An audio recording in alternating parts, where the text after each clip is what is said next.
Well, I think this election is a really important election. And I think people need to know their choices in this election. And the job of the campaign is to make those choices clear. I'm going to take my job really seriously in this campaign. I'm going to campaign really, really aggressively to let people know the choice.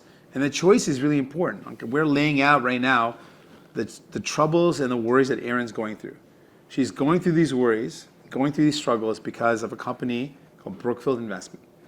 And the direction of that company was set by the board. Mark Carney was the chair of that company, the chair of the board that sets the strategic vision and direction of that company.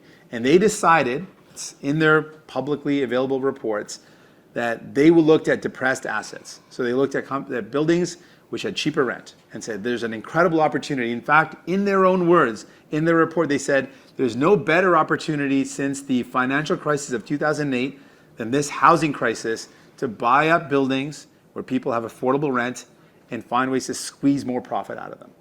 That was their strategic direction. This is the guy that now wants to be prime minister. I think it is very troubling that that is a person who claims to want to have solutions to the problems that people like Erin are going through. I think people need to know that that is not the guy. I'm really worried about someone like that making decisions in our country that are going to favor the companies that he worked for and are going to hurt people like Erin. I think people need to know that. I'm really worried myself about that. I'm worried about what that would mean for this country.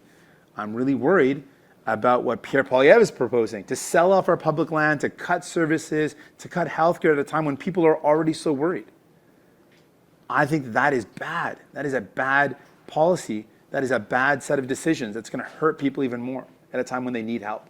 And so people need us. They need New Democrats. So if you believe that we should fight back against the corporate greed in housing and grocery stores that is jacking up the prices in your life, vote NDP. If you believe that we have to defend our public universal healthcare system, vote NDP. If you believe that you deserve to afford your groceries, to be able to build a good life, to be able to take care of your kid, and to be able to go to work and save up for a rainy day and maybe retire with a decent pension, vote NDP. We're the only ones in it for you and your family, for working people, for middle-class families. That's us.